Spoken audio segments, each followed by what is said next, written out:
एक बार की बात है, इंद्र अपने गुरु बृहस्पति जी को लेकर के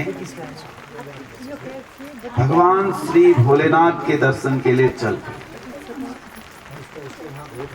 आपको पता है ना, इंद्र जो है सत्ता के मध्य में हमेशा चूर रहने वाले हैं। और आज चल पड़े महाराज भगवान भोलेनाथ के दर्शन। एकदा जीव शक्रोपी भक्त्या परमया मुने दर्शनम कर्तुमीशस्य कैलासम जगमतु भृशम। दर्शन करने की इच्छा से कैलाश की ओर चल पड़े महाराज देवराज इंद्र अपने गुरुदेव बृहस्पति को लेकर के। भगवान परीक्षा लेते हैं, अभी भी कहा था मैंने। तो भगवान ने सोचा ये किस भाव से मुझे दर्शन करने आ रहा है, थोड़ा इसके धैर्य की, इसके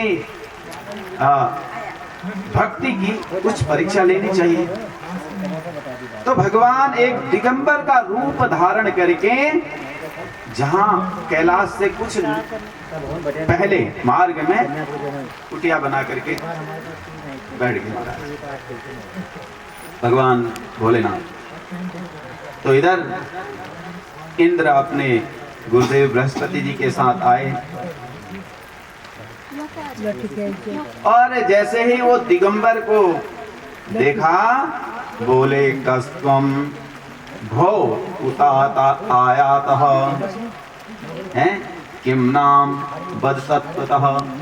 अरे भाई तुम कौन हो, हैं तुम यहाँ कौन हो? दिगंबर जी से कह रहे कहाँ से आए हो? यहाँ तो भगवान श्री भोलेनाथ हुआ करते थे, लेकिन आप कहाँ से यहाँ आ गए? तो इधर जब स्वस्थाने सस्थितो शंभो न वान्यत्र गतः प्रभु। यहाँ जो भगवान भोलेनाथ विराजमान रहते थे, आज भगवान कहीं दिखाई नहीं दे रहे हैं। तो आप कौन हैं बताइए। जब दो चार बार पूछा महाराज, मद में चूर इंद्र को लगा कि मैं देवराज इंद्र और ये मेरे प्रश्नों का उत्तर नहीं दे रहा है। तो बोला रे मया पृच्छमानोपि नोत्तरम दत्तवान वसि।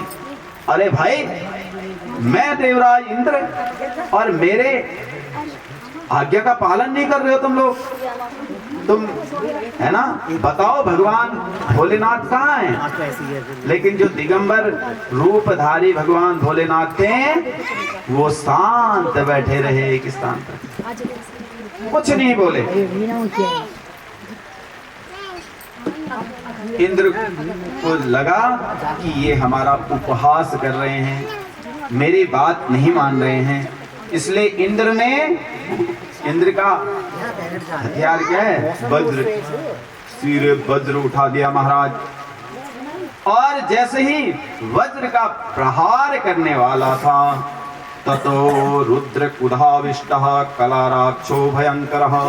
उसी समय भगवान रुद्र कराल विकराल रूप में वहां पर खड़े हो गए और भगवान का तीसरा नेत्र खुल गया महाराज। और नेत्र की ज्वाला ज्यों ही इंद्र को भस्म करने के लिए तैयार हुई तो गुरुदेव बीच में आ गए, बृहस्पति जी बीच में आ गए। बोले महाराज क्षमा कीजिए, माफ कर दीजिए। बोले नमो देवाधिदेवाय महादेवाय चात्मने महेश्वराय प्रभवे त्रयंबकाय कपर्दुने। हे देवों के देवता महादेव, हे महेश्वर, हे महेश्वर त्रयंबकेश्वर महाराज, आप जो है शांत हो जाइए।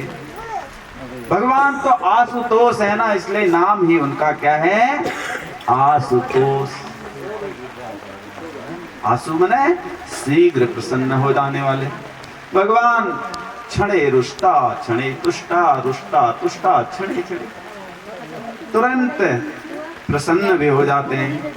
इसलिए आपने देखा होगा ना, भगवान भोलेनाथ के भक्त जितने भी होते हैं वो धनवान होते हैं, और भगवान जो नारायण होते हैं ना, उनके भक्त थोड़े उतने धनवान नहीं होते हैं। कारण क्या है? भगवान भोलेनाथ तुरंत प्रसन्न हो जाते हैं, जो मांगो लो जी। इसीलिए तो भोला है ना, उनका नाम ही भोला है। लेकिन जो भगवान रमापति हैं, वो तो ऐसे हैं, है ना। जो लक्ष्मीपति हैं वो थोड़ा देर में प्रसन्न होते हैं, है ना। भगवान बोले ठीक है, मैं इसको क्षमा कर देता हूँ। अब तुम ये बताओ, ये नेत्र ज्वाला कहाँ ले जाऊं मैं? ये जो क्रोध मेरे तीसरे नेत्र से निकला हुआ है, इसको तो कहीं न कहीं भेजना ही पड़ेगा। अब बृहस्पति तो विद्वान थे, बृहस्पति जी देवगुरु थे। बोले महाराज ऐसा करो, आप इस नेत्र ज्वाला को क्षार समुद्र में डाल दीजिए। ठीक है। और जैसे ही वो क्षार समुद्र में उस नेत्र की ज्वाला को डाला, तो वहां एक सुंदर बालक रूप में परिणित हो गया महाराज। और समुद्र ने उस बालक का भरण पोषण किया। इधर देवराज इंद्र भगवान के चरणों में गिर गए, बोले महाराज क्षमा कीजिए, दास से गलती बहुत बड़ी हो गई है महाराज। अब जब वहां हमारे ब्रह्मा जी बड़े कौतुकी हैं, नारद जी के पिताजी ना, और चल दे, उनको पता चला कि क्रोध ज्वाला वहां पर बालक रूप में परिणित हो गया है, तो चले गए। और सुंदर सा बालक, समुद्र ने उस बालक का पालन पोषण किया महाराज। और जब समुद्र ने उस बालक का पालन पोषण किया, तो बालक जब छोटा ही था, ब्रह्मा जी गए और उनको ब्रह्मा जी ने अपने गोद में बालक को पकड़ लिया। और जैसे ही गोद में उस बालक को पकड़ा, तो वो तो भगवान रुद्र के क्रोध अवतार थे, उन्होंने ब्रह्मा जी का गला पकड़ दिया। अरे छोड़ो छोड़ो, बचाओ मुझे, बड़े मुश्किल से। अब कहाँ छोड़ने वाले ही नहीं, इतना जोर से दबाया कि ब्रह्मा जी के आंखों से आंसू की धारा बह गई। और वो धारा बहते बहते बहते बहते उस बालक के मुख में चले गई। और ब्रह्मा जी ने कहा, हे समुद्र, इस बालक ने मेरे नेत्र के जल को अपने मुख में धारण किया है, इसलिए इसका नाम क्या होगा? जलंधर। क्या होगा? जलंधर। और बड़ा हुआ धीरे धीरे, हैं, काल नेमी की पुत्री वृंदा से उसका विवाह हुआ। ठीक है। तो एक बार, अब धीरे धीरे जब वो राजा बना, एक बार ऐसे ही सभा में बैठे बैठे चर्चा हुई, होती है ना जैसे सामान्यतः ऐसी चर्चा हुई। तो ऐसी चर्चा आई, देवता कैसे हैं? तो किसी ने बताया महाराज ये देवता तो बहुत दुष्ट है, अरे महा परेशान करने वाले हैं ये देवता, हैं? जहां भी जाता हूं वहीं चले आते हैं, परेशान करते हैं? अब बोले आपको पता ही नहीं होगा, एक बार समुद्र मंथन इन्होंने हमसे करवाया था, हम भी लगे थे एक साइड से ये लगे थे। और इसमें भी एक जो विष्णु है ना, वो सबसे ज्यादा खतरनाक है। अरे महाराज उसने तो ऐसा किया, बहुरूपिया है वो, कई रूप बनाना जानता है, मोहिनी रूप बना दिया और देवताओं को अमृत पिला दिया, हमें देखते रह गए हम लोग। इतना तो ठीक ही था महाराज, इससे बड़ा अन्याय तो ये हुआ कि हमारा एक भाई राहु था ना, उसका तो गला ही काट दिया। अब जलंधर को बड़ा क्रोध आया, इतना क्रोध आया, बहुत क्रोध आ गया। उसने सारे देवताओं को स्वर्ग में जाकर के समस्त देवताओं को पराजित कर दिया। भाग के जहां तहां शरण ली देवताओं ने, सारे स्वर्ग में उसका आधिपत्य हो गया महाराज, स्वर्ग का राजा बन गया जलंधर। हे गोपाला हे नारायणा, दुख को मिटा दो आके प्रभु मेरे कृष्णा। हे गोपाला। आज तो और अच्छा भजन होना चाहिए। सीधा संवाद हो रहा है आप लोगों के साथ, सीधा हो रहा है ना, सुनाई दे रहा है, तो इसी में आनंद लेना है। सब गाएंगे। हे गोपाला हे नारायणा, दुख को मिटा दो आके प्रभु मेरे कृष्णा। हे गोपाला हे नारायणा, दुख को मिटा दो आके प्रभु मेरे कृष्णा। वासुदेव देवकी रोए दीन रहना, दर्शन दे दो प्रभु तरस लेना।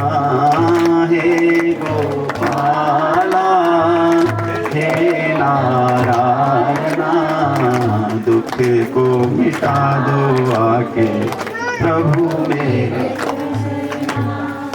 तुमको भी साज में गाने की आदत बन गई है, वैसे गला खुल ही नहीं रहा है? आदत बड़ी खराब होती है। कि स्वभाव नान्यथा कर तो उपदेश सतैरपि कह रखा है ना, जो स्वभाव बन जाता है ना उसको सुधारना बड़ा कर। तो जलंधर अब जब उसने सब जगह उपद्रव फैला दिया, सारे देवता भगवान श्री नारायण जी के पास गए। भगवान नारायण ने से बोले, प्रभु इस जलंधर से हमारी रक्षा कीजिए। अच्छा, अब जलंधर से रक्षा करने की बात की तो भगवान युद्ध में चले गए महाराज। 100 वर्षों तक जलंधर के साथ भयंकर युद्ध हुआ। बलवान तो वो भी था ही जलंधर, खूब भयंकर युद्ध हुआ, बराबर युद्ध हो रहा था। जलंधर बड़ा चालाक था, बोला नारायण जीतने वाले तो हो नहीं, ऐसा करो मेरे से वरदान ले लो। भगवान बोले, अच्छा पूरी दुनिया को तो मैं देता हूं वरदान, अब तू मुझे मत वरदान देगा? बोले हाँ, मांगो जो मांगना है। अब प्रतिष्ठा का विषय है ना, सारे सब पूरे ब्रह्मांड को वर देने वाले कौन है? भगवान ब्रह्मा विष्णु महेश। अब जलंधर कह रहा आप मेरे से वर मांगो। भगवान बोले चल तू मांग मेरे से वर। जलंधर चाहता तो यही था। मैंने कहा हाँ ये बात ठीक। बोले तैयार हो? बोले जीजा जी। अब जीजा जी बोल रहे सीधे, जीजा जी तैयार हैं आप? भगवान तो आकाश में उड़ के बोले, ये जीजा जी कहां से बोलने लग गया? बोले क्यों क्यों रे, तेरा जीजा कैसे हो गया मैं? बोले आप मेरे जीजा जी हैं। जब ऐसा कहा तो भगवान बोले किस रिश्ते से तेरा जीजा हो गया मैं, तू किस रिश्ते से मेरा साला है? बोले प्रभु आप बताओ आपकी पत्नी कौन है? मैंने कहा लक्ष्मी। कहां से हुई? उसने कहा समुद्र मंथन से हुई। और मेरे पिताजी कौन है? कहा समुद्र। मेरे पिताजी भी समुद्र और आपकी पत्नी के पिताजी भी समुद्र। इस नाते वो आपकी पत्नी मेरी क्या होगी? दीदी। और आप मेरे क्या होगे? दुनिया में पहली बार एक ऐसा आदमी देखा जो अपने साले को मारने में लगा हुआ है। नहीं तो कलयुग में तो साले को पूजेंगे और तुम मुझे मारने के लिए आए हो। धिक्कार है आपको, एकमात्र आपका साला मैं और आप मारने आ रहे हैं। भगवान बोले अब वरदान मांगो। बोला महाराज और कुछ नहीं चाहिए, यदि भावुक तुष्टोसी वरम एकम ददस्व में, मद भगन्या मया साधम मद गेहे सगणो वसा। बोले महाराज यदि प्रसन्न हैं, खुश हैं, वरदान देना ही चाहते हैं तो क्या हो, मुझे एक वरदान दो। आप जो है मेरी बहन के साथ, अपने गणों के साथ समुद्र में मेरे घर में निवास करो। भगवान खुश हो गए। दुनिया में साले से बड़ा कोई रिश्ता नहीं होता हमारा। होता है? आपको क्या पता, इधर वाले वहां वाले बताएं। साला मने पूरी रिश्तेदारी एक साइड, हाँ बस भाई साहब है ना। कौन काट सकता है? भगवान ने अपना डेरा डपेरा पकड़ा, पहुंच गए वहां समुद्र में।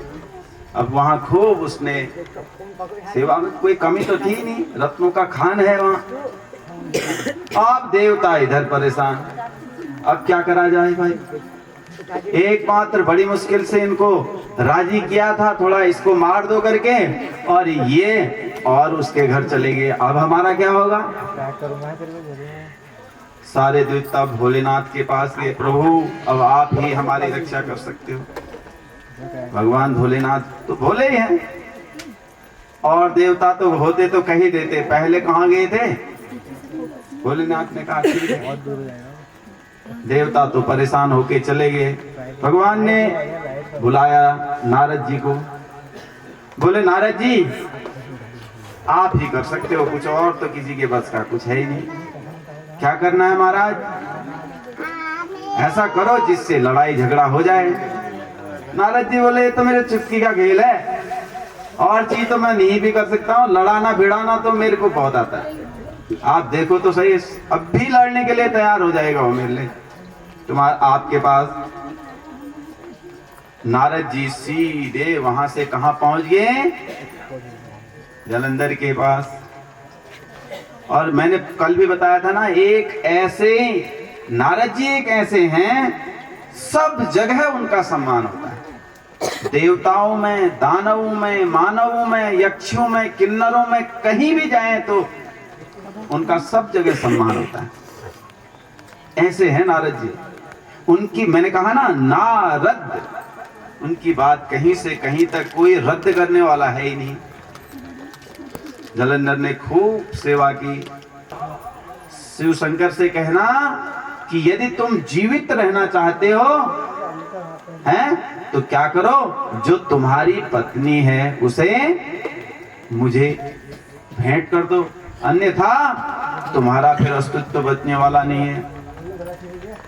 भगवान भोलेनाथ के पास जैसे आया हो, बदत्तेव तदा राहु भूमध्यासूल पाणिनाम भवत पुरुषो रौद्रम स्त्री वारिधि स्वप्नतः। एक जैसे ही उसने कहा महाराज, हमारे महाराज ने ये भेजा है, एक ऐसी सूचना भेजी है कि यदि आप जीवित रहना चाहते हो तो वो पत्नी रत्न जो तुम्हारे पास है वो हमें भेज दो, अन्यथा आप जीवित नहीं बचोगे। ये बात जैसे ही भगवान ने सुनी तो भगवान के भ्रकुटी से एक भयंकर पुरुष पैदा हो गया। काल महाकाल, बड़ा भारी पुरुष हो गया, और सीधे उस राहु नामक दूत को खाने के लिए दौड़ा। और वो भगवान भोलेनाथ के शरण में, भगवान भोलेनाथ के पास आ। भगवान तो दयालु हैं, बोले अरे रुक जाओ, नीति विरोध न मारे हूं दूता। ये दूत है, नीति कहती है कि दूत का कभी वध नहीं करना चाहिए, इसलिए इसको आप छोड़ दीजिए। राहु डरा हुआ पीछे छुपा हुआ है, इधर वो विकराल पुरुष जो था भगवान शिव के समान ही, है ना, तो बोला महाराज मैं किसे खाऊं, मैं बहुत भूखा हूं, मैं किसे खाऊं। भगवान बोले तुम अपने पूरे शरीर को ही खा लो, सिर्फ अपने मुंह को बचा देना, उस और तुम्हारा नाम होगा कीर्तिमुख। त्वम कीर्तिमुख संज्ञो ही भव मद द्वारक कहा सदा। तुम मेरे द्वारपाल रहोगे और तुम्हारा नाम कीर्तिमुख होगा और तुम अपने पूरे शरीर को खा जाओ, सिर्फ मुख ही बचा लेना। ऐसा जब कहा भगवान ने तो उसने अपना पूरा शरीर खा लिया, अब मुख ही मुख बच गया। आजकल जब हम कहीं नया घर बनाते हैं ना, तो एक भगवान शिव की जैसे मुख वाला कराल विकराल एक मुखौटा लगाते हैं ना, है? तो ये वही कीर्ति मुख है। हम लोग कह देते हैं अरे यार इतना बढ़िया मकान बनाया और ये भूत जैसा आगे लटका दिया, कहते हैं ना, लेकिन उनका नाम क्या है? कीर्ति मुख। वो भगवान के द्वारपाल हैं और भगवान ने उनको आशीर्वाद दिया कि जो भी तुम्हारा दर्शन करेगा, जो तुम्हें अपने द्वार पर लगाएगा, उसके यहाँ किसी भी प्रकार की कोई विघ्न, कोई बाधाएं, कोई हवा, कोई छल, इस प्रकार का कुछ नहीं होगा। इसलिए हम उसको लगाते हैं। अब आज से हमें पता चल गया ना क्या है वो? कीर्तिमुख उनका नाम है, भगवान का ही स्वरूप है। अब इधर उसके साथ भयंकर युद्ध हो गया महाराज। जलंधर के साथ भगवान शिव का भयंकर युद्ध हुआ। अब युद्ध हो रहा है, भगवान मारते जा रहे हैं और वो राक्षस जीवित होते जा रहे हैं, जीवित होते जा रहे हैं। भगवान बोले मार तो रहा हूं, आ कहां से रहे इतने सारे? भगवान उनके गण बोले प्रभु ये जो आपके शिष्य है ना, ये शुक्राचार्य, ये सब इन्हीं की करामात है। मृत संजीवनी विद्या के प्रभाव से वो क्या कर देते थे? क्या कर देते थे? उनको जीवित कर देते। भगवान ने विकराल रूप धारण किया और अपनी हथेली में शुक्राचार्य जी को लिया। भगवान उनको गटक गए महाराज। अब भयंकर युद्ध हुआ। जलंधर बड़ा ही मायावी था। उसने जो है क्या किया? गांधर्वी विद्या का प्रयोग करके भगवान भोलेनाथ को भी मोहित कर लिया। भगवान तो मोहित हो गए, वहां नाचने लगे और तुरंत भगवान भोलेनाथ का रूप धारण करके पहुंच गया कैलाश। माता पार्वती जी के पास दूर से ही जब देखा, बोले प्रभु आ गए आप? हाँ आ गया, उन्हीं के रूप में गया था ना। क्यों युद्ध हो गया? देवी वो युद्ध हो गया, आप कुछ नहीं करना है। अच्छा, अब जैसे ही पार्वती जी के निकट आया आलिंगन करने के लिए, माता पार्वती तो माई हैं, उन्होंने दूर से जैसे ही वो आलिंगन करने वाला था तो मां के तेज को वो सहन नहीं कर पाया, पसीना पसीना हो गया महाराज। और मां ने पहचान लिया और उसी क्षण भगवान श्री नारायण को मां ने याद किया। कहा हे नारायण, अब आपके ससुराल में सेवा बहुत हो गई है, अब आप यहाँ आइए। इस राक्षस ने अपने मृत्यु का उपाय बता दिया है, ये कैसे मरेगा। इसलिए क्या करो, आप जो है जलंधर का रूप बना करके कहां चले जाओ? वृंदा के पास। वृंदा जो है परम पतिव्रता स्त्री थी। कैसी थी? पतिव्रता स्त्री थी। और वृंदा के पतिव्रता धर्म के कारण ही जलंधर का कोई कुछ कर नहीं पा रहा था, अन्यथा भगवान मार देते उसे। तो इधर जो है वृंदा का जब कोई कुछ पतिव्रता धर्म के कारण कोई कुछ नहीं कर रहा था जलंधर का, तो भगवान ने एक मुनि का रूप धारण किया।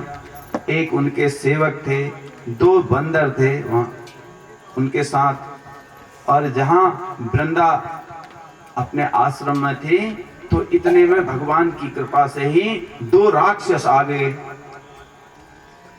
और उनका वृंदा का पीछा करने लगे। वृंदा आगे आगे दौड़ रही है, पीछे पीछे राक्षस लगे हों उसके, बचाओ बचाओ बचाओ चिल्ला रही है। इतने में क्या किया, भगवान ने अपने बंदरों से कहा जाओ इसको बचाओ। उन बंदरों ने वृंदा का क्या किया, उसकी रक्षा की। अब तो वृंदा का उस मुनि के प्रति प्रेम बढ़ गया, श्रद्धा विश्वास बढ़ गया और चरणों में गिर करके बोली, मुनिनाथ दया सिंधु पर पीड़ा विनाशकः। हे मुनिनाथ, हे दया के सिंधु, आप दूसरों के दुख को दूर करने वाले हैं महाराज, मेरा दुख भी दूर कीजिए। बोले क्या दुख है? बोला मेरे पति जो युद्ध में गए थे, बहुत समय हो गया है, अभी आए नहीं है, वो कहाँ हैं? भगवान ने उनसे कहा बंदर से जाओ पता करके आओ है। तो इतने में गए, कटा हुआ हाथ, कटा हुआ पैर, कटा हुआ सिर सब लेकर के वहां पर आ गए। बोले ये तुम्हारा पति है? अब तो वृंदा चिल्लाने रोने लगी, हाय मेरे पतिव्रता धर्म में कोई खोट आ गया है, मैं पतिव्रता धर्म का पालन नहीं कर पाई, इसलिए ये मेरे साथ हुआ, अन्यथा कौन मारने वाला था है? फिर भगवान के शरण में चलेगी, प्रभु आप तो सिद्ध महात्मा हैं। मुनि जो थे ना उनके पास, और हे मुनिदेव आप तो सिद्ध महात्मा हैं, जैसे भी हो सकता है मेरे पति को जीवित कर दीजिए। भगवान बोले ये सब काम मैंने छोड़ दिया, पहले तो करता था, आप छोड़। बोले महाराज मेरे लिए कर दीजिए, एक बार तो कर ही दीजिए। तब जो है भगवान ने कहा ठीक है प्रयास करता हूं। भगवान ने तुरंत अपनी शक्ति से हाथ पैर सब पूरा शरीर जोड़ दिया और जीवित हो गया। अब वो जो जीवित हुआ था वो भी नारायण ही, भगवान नारायण का ही स्वरूप था। भगवान नारायण ही इतने रूपों में थे। और इधर जैसे ही पति जीवित हुआ, वृंदा खुशी के मारे नाचने लगी, और जैसे ही उन्होंने आलिंगन करना चाहा, इधर उनका पतिव्रता धर्म खंडित हो गया। क्योंकि वो कौन थे? कौन थे जो जीवित हुए थे? नारायण थे। तो इसलिए उनका पतिव्रता धर्म जैसे ही खंडित हुआ, उधर भगवान शिव ने जलंधर का वध कर दिया। जलंधर का वध हो गया। अब जलंधर का वध तो हो गया, जो देवी वृंदा थी उन्होंने भगवान को श्राप दे दिया है? कहा तुमने मेरा पातिव्रत धर्म भंग किया है? तुम्हें जो है पत्नी का वियोग होगा, और ये जो तुम्हारा सेवक है ना पीछे से, ये तुम्हारा भाई, छोटा भाई बनेगा, और ये जो बंदर हैं ये तुम्हारे सहायक बनेंगे, और जो मेरा पति है वो तुम्हारी पत्नी का हरण करेगा। कौन बना वो फिर? रावण बना। इतना करके वृंदा तो अपने पति के शरीर को लेकर के चिता में उसने अपने शरीर की आहुति दे दी, भस्म हो गई। लेकिन भगवान श्री नारायण जो है वृंदा के प्रेम में इतने गदगद हो गए कि 6 महीने तक उस राख में ही लौटते रह गए। जो राख थी ना वृंदा की, उसी में घूमते रह गए।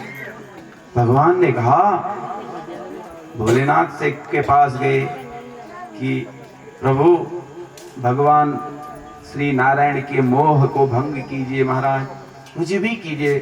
भोलेनाथ बोले, अब मैं कुछ नहीं कर सकता हूं, आप पराम्बा मां भगवती की शरण में जाइए। इधर भगवती ने के शरण में गए। लक्ष्मी, सरस्वती और पार्वती तीनों ने एक एक बीज दिया महाराज, एक एक बीज दिया और उस बीज को उस राख में आरोपित किया गया महाराज, है ना। सरस्वती जी ने जो बीज दिया उससे धात्री और माता लक्ष्मी जी ने जो बीज दिया उससे मालती और पार्वती जी ने जो बीज दिया उससे तुलसी। जो मालती है, धात्री में होता आंवला, समझ में नहीं आया होगा ना, आंवला। तो जो मालती है उसकी वो जो है ईर्ष्या करने लगी, किससे? लक्ष्मी से। तो इसलिए उसको हम पूजते नहीं हैं। आंवला और तुलसी हमारे लिए सदैव पूज्य होते हैं। तत्रापि तुलसी धन्या अतीव श्रेष्ठा महामुने, त्यक्ता गणेश सर्वेशम प्रीतिदा सर्व कामदा। एक गणेश जी को छोड़ करके सबको तुलसी चढ़ाई जाती है। तो इस प्रकार अब एक प्रश्न यहां पर आता है, भगवान जब सबके पतिव्रता धर्म को बचाने वाले हैं तो इन्होंने यहाँ पर पातिव्रत धर्म को खंडित क्यों किया? एक प्रश्न आप लोगों के मन में आया? नहीं आया? आना चाहिए था। फिर देखो, जब धर्म में अधर्म प्रविष्ट हो जाता है, धर्म की आड़ में अधर्म होने लगता है, तो फिर वो धर्म भी अधर्म हो जाता है महाराज। वृंदा के पतिव्रता धर्म के कारण जलंधर न जाने कितनी माताओं के शील भंग करता था, कितने को परेशान करता था। तो ये अधर्म था नहीं, धर्म के आड़ में अधर्म हो रहा था। इसलिए भगवान ने उनके पातिव्रत धर्म को खंडित किया। तो इस प्रकार ये जलंधर का वध हुआ। बोले शंकर भगवान की जय। जय जय तुलसी माँ, जय जय तुलसी माँ, जय जय तुलसी माँ, जय जय तुलसी माँ, जय जय तुलसी माँ, जय जय तुलसी माँ। ये जलंधर का वध के बाद अब आता है महाराज शंख चूर्ण के वध की कथा। एक शंख चूर्ण नाम का राक्षस था। ब्रह्मा जी के मरीचि के कश्यप के बहुत सारी पत्नियां थी, दिति, अदिति, धनु, काष्ठा, सुरसा, सोम प्रभा आदि आदि बहुत सारी थी। उसमें से जो धनु नामक पत्नी थी, उसके धनु नामक जो पत्नी थे उनके पुत्र हुए विप्रचित्ति और उनका पुत्र हुआ दंभ। और दंभ जो थे उनके कोई संतान नहीं थी। उन्होंने बहुत भगवान की आराधना की और कहा महाराज पुष्कर में जाकर के 1,00,000 वर्ष तक उन्होंने भगवत आराधना की और कहा महाराज मुझे पुत्र चाहिए और ऐसा पुत्र चाहिए जो त्रैलोक विजयी हो। तीनों लोकों में विजय हो। ठीक है। और उनका पुत्र हुआ, उसका नाम पड़ा शंखचूर्ण। उसने शुक्राचार्य जी को गुरु बनाया और ब्रह्मा जी की आराधना की, भगवान श्री नारायण की आराधना करके कृष्ण कवच प्राप्त कर लिया महाराज। कृष्ण कवच प्राप्त कर लिया उसने। और पुनः जब वो तपस्या कर रहा था, ब्रह्मा जी ने कहा, भाई शंखचूर्ण, तुम कोई साधारण नहीं हो, तुम जो है भगवान श्री कृष्ण के शाश्वत सखा श्रीदामा हो। जब श्रीदामा रूप में तुम थे तो क्या हुआ महाराज, एक बार श्रीदामा रूप में जब थे ना, तो एक बार क्या हुआ, माता जो राधा थी उनके साथ कोई विरोध उनका हो गया था, विरोध हो गया था। तो तब उन्होंने क्या किया, कहा कि तुम राक्षस बन जाओ। श्रीदामा से कहा कि तुम राक्षस बनोगे। और श्रीदामा ने कहा कि तुम्हारा 100 वर्ष तक भगवान से वियोग होगा। इसलिए भगवान कृष्ण का जब अवतार हुआ तो आपने राधा जी की कथा तो सुनी हुई होगी, लेकिन राधा जी कहीं मिले थे? पत्नियों में उनका नाम नहीं आता है ना? दूर रहे, वियोग रहा उनका। उनकी आह्लादनी शक्ति तो है, लेकिन दूर रही बहुत। यही कारण था महाराज।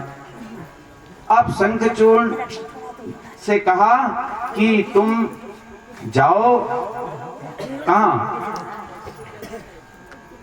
बद्रिकाश्रम में, वहां जो है तुलसी जो होगी उससे तुम अपना विवाह करना। ठीक है।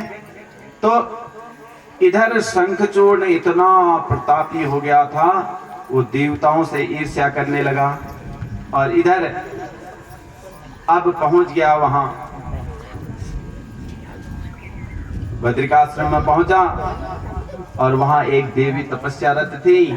तो उनने कहा, देवी आप कौन हैं?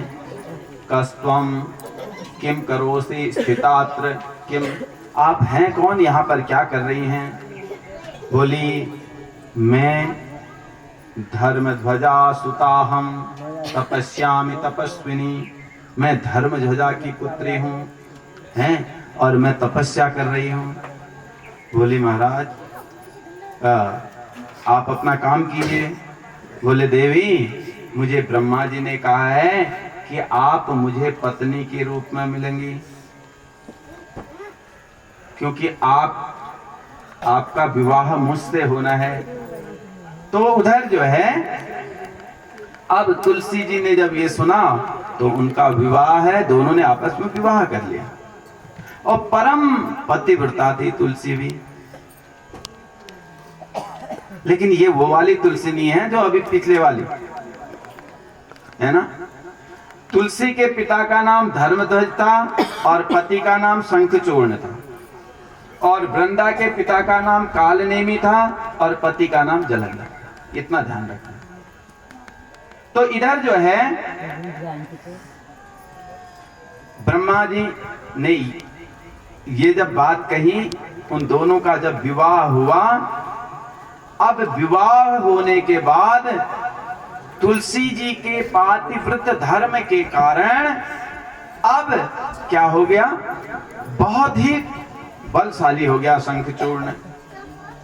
अब तो समस्त देवताओं को परेशान करे भाई, खूब उनको हैं जहां तहां भगाए सारे देवता। देव देव महादेव परम ब्रह्म अखिलेश्वर त्रिगुणातीत निव्यग्रम त्रिदेवम जनकः प्रभु। हे देवों के देव, हे महादेव, हे भगवान भोलेनाथ हैं, आप हम सबकी रक्षा कीजिए, आप हम सबकी रक्षा कीजिए, हम सबको इस महान दुख से बचाइए महाराज।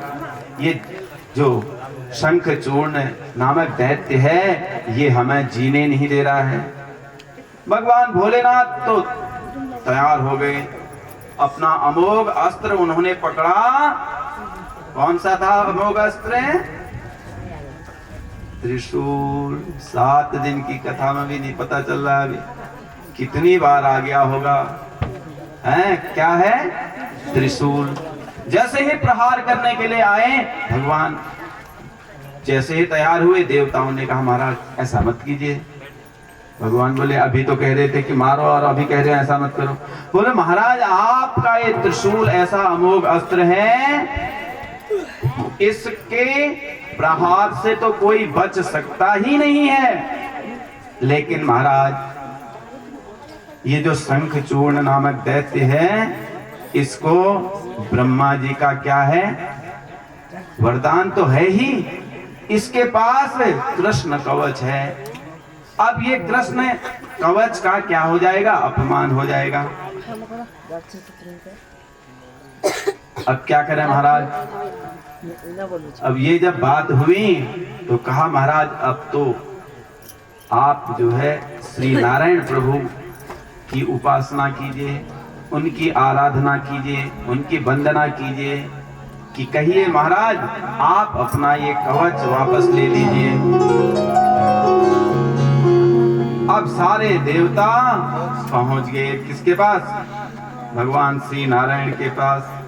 भगवान नारायण तो थोड़ा सा हैं प्रसन्न होने में समय लगाते हैं ना।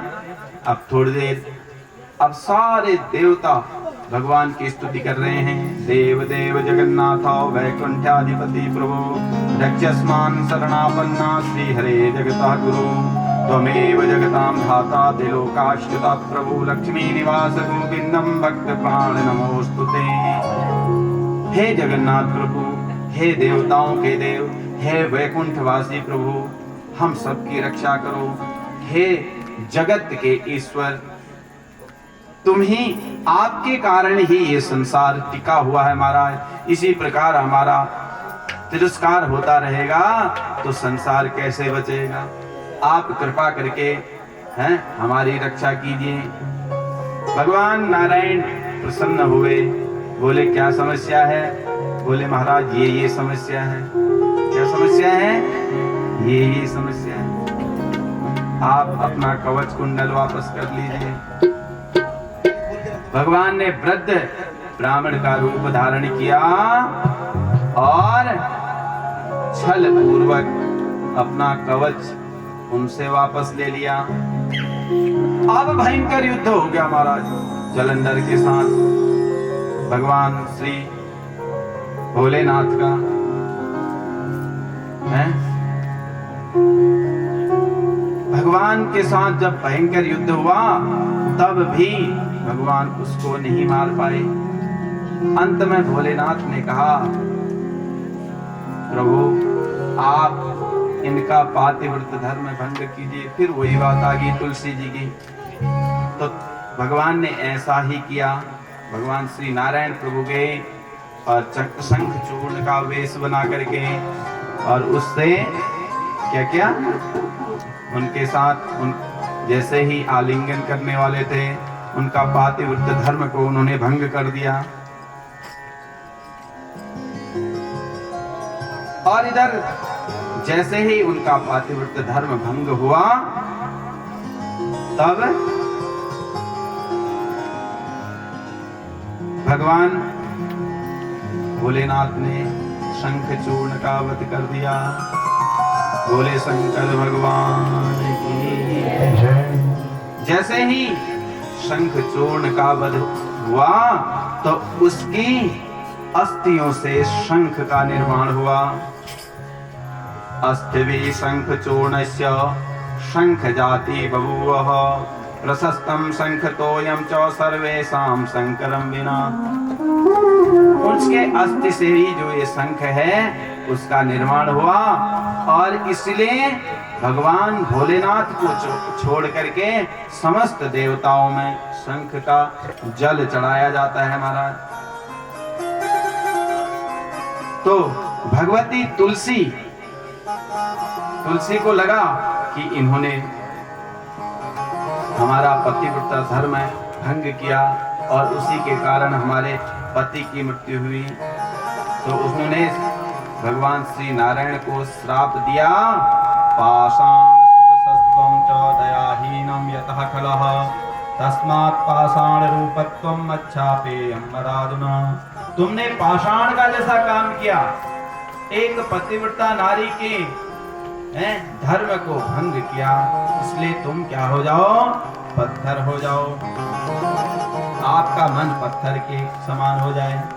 जब ये ऐसा श्राप दिया, इतने में क्या हुआ, भगवान भोलेनाथ प्रकट हो गए। बोले देवी